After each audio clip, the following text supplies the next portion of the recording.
बिस्मिल्लाहिर्रहमानिर्रहीम। आज हम बात करेंगे, आज हमारा जो प्रोग्राम होगा वो इस चीज़ पे होगा, मुआहिदा लौज़ान। मुआहिदा लौज़ान काफ़ी हलकों में ये बात आजकल चल रही है जी कि 100 साल खिलाफत उस्मानिया को हो गए हैं। तो उस खिलाफत उस्मानिया के दौर में एक मुआहिदा किया गया था जिसे मुआहिदा लौज़ान कहते हैं। ये 100 साल पूरे हो गए तो अब क्या होगा।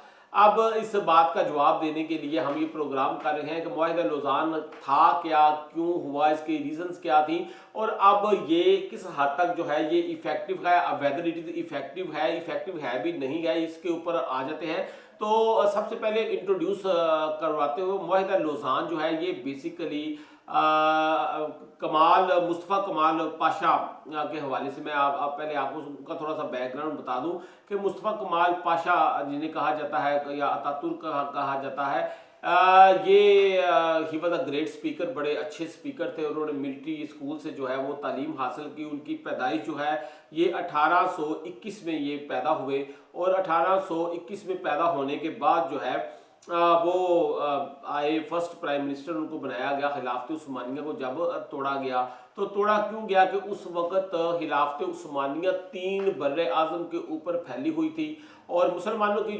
बेसिकली 3, अगर देखा जाए तो जो खिलाफत चली है ये 3 तरह से चली है। फर्स्ट तो खिलाफत राशिदा थी, उसके बाद बनु उमैया उनका सिलसिला चलता रहा। बनु उमैया के बाद बनु अब्बास और बनु अब्बास के बाद जो है हमने देखा कि सल्तनत उस्मानिया जो है इसका राज रहा। सल्तनत उस्मानिया बहुत वसी सल्तनत थी, तो सल्तनत उस्मानिया 3 बर्रे आज़म में फैली हुई थी। Now towards after the first world war के बाद जो है ये काफ़ी ज़्यादा मामलात जो है ये बिगड़ गए। अगर आप कभी हिस्ट्री को इन डिटेल पढ़ेंगे, अगर डिटेल में बताऊं तो वो फिर बड़ी लंबी बात हो जाएगी। मामलात बहुत ज़्यादा बिगड़ गए। तो तुर्की में चूँकि खिलाफत यहाँ पे थी, जो मुसलमानों का खलीफा थे, खलीफा अब्दुल हमीद उनका नाम था, last caliphate of the Muslim, वो खलीफा अब्दुल हमीद थे।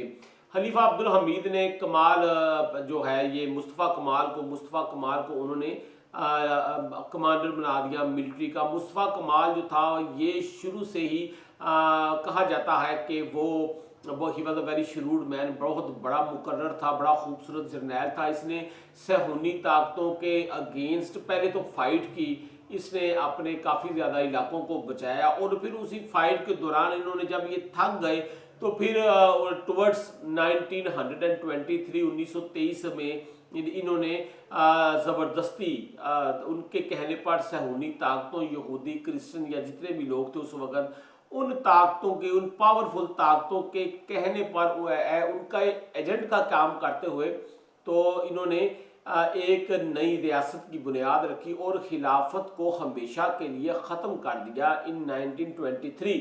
लेकिन खिलाफत को ख़त्म करने से पहले एक मुआहिदा हुआ, मुआहिदा लौज़ान जिसे कहा जाता है।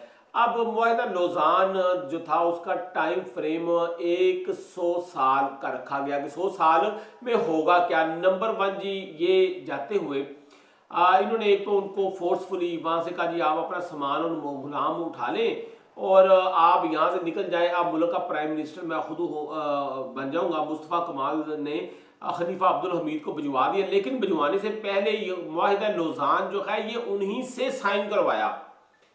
मुआहिदा लौज़ान जो है ये लास्ट जो खलीफा थे अब्दुल हमीद साहब, उन्होंने ही साइन किया और इसमें 3 चीज़ें जो थी वो जो इन्होंने डिस्कस की, 3 मुआहिदे थे।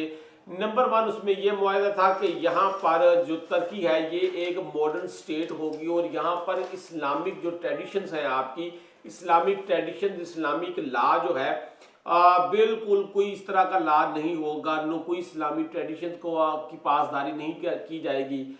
इस्लामिक लॉ यहाँ पे कोई ख़ास तरह से लागू नहीं होगा, लोगों का जिस तरह से दिल करेगा लोग करेंगे।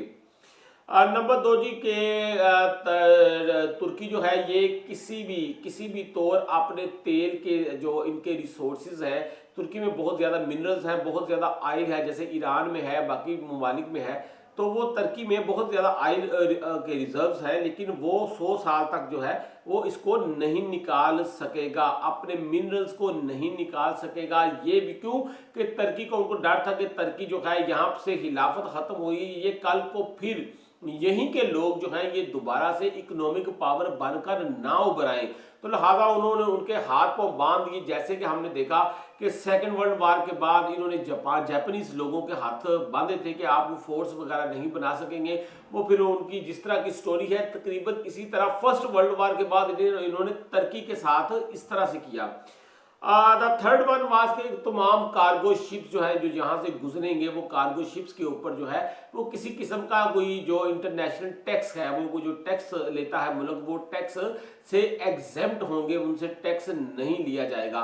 तो मुआहिदा लौज़ान जो है वो उस वक्त 3 बर आज़म के बेतहाशा ममालिक जो थे वो खिलाफत के अंडर काम कर रहे थे। But now the thing is the question is जो आजकल पूछा जा रहा है क्वेश्चन, ये मैंने आपको थोड़ा सा माजी के पर्सपेक्टिव में बता दिया कि मुआहिदा लौज़ान क्या है।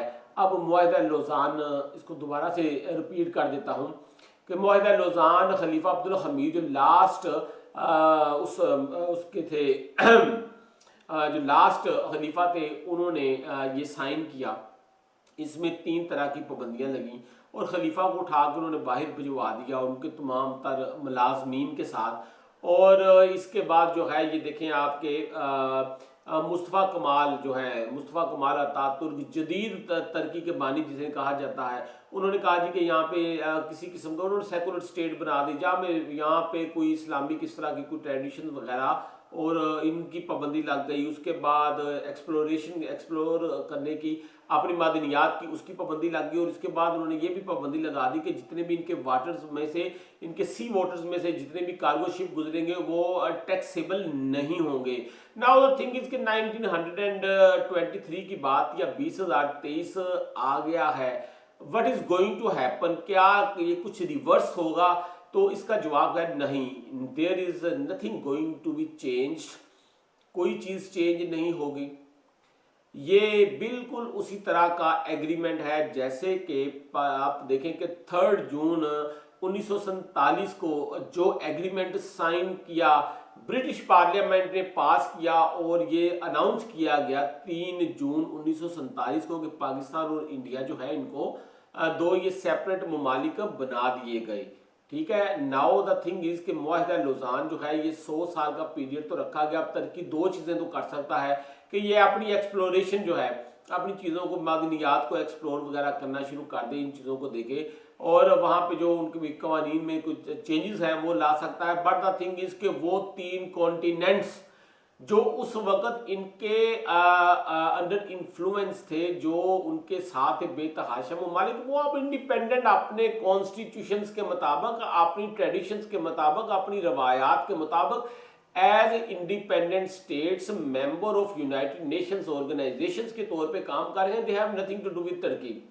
उनका तुर्की के साथ भाई किसी किस्म का कोई ना रिलेशन है ना अब होगा। तुर्की को जो कुछ भी करना है अपने इट्स ओन ही इसे करना है और तुर्की वही करेगा कि तुर्की की कोशिश उसे करनी चाहिए कि वो जो अपने ही मुल्क की, देखिए जो नेशन स्टेट्स का कॉन्सेप्ट आया तो नेशन स्टेट्स का यही कॉन्सेप्ट था कि अपने मुल्क की हिफाजत कीजिए, अपने मुल्क की बेहतरी के लिए काम कीजिए, अपने मुल्क की इकोनॉमी को बेहतर कीजिए, अपने मुल्क की फॉरेन पॉलिसी को बेहतर कीजिए, अपने मुल्क के फॉरेन ट्रेड को बेहतर कीजिए, अपने मुल्क के लोगों की खुशहाली का ख्याल करें, अपने मुल्क के इंफ्रास्ट्रक्चर का ख्याल करें, अपने मुल्क के लोगों की हेल्थ का ख्याल करें, अपने मुल्क के लोगों की एजुकेशन का ख्याल करें। तो तमाम कोशिश करेंगे, इन तमाम चीज़ों को तुर्की ख्याल करेगा। There is nothing going to be change. दुनिया के नक्शे पे कोई भी चेंज नहीं होने वाली।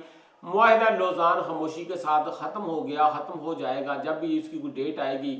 लिहाजा आप be relaxed, nothing is going to happen, कोई चीज़ चेंज होने वाली नहीं है। So that was the agreement. से लौज़ान का एग्रीमेंट कहा जाता है कि ये इन्होंने साइन किया लास्ट जो उस वक्त सल्तनत उस्मानिया के लास्ट खलीफा अब्दुल हमीद ने।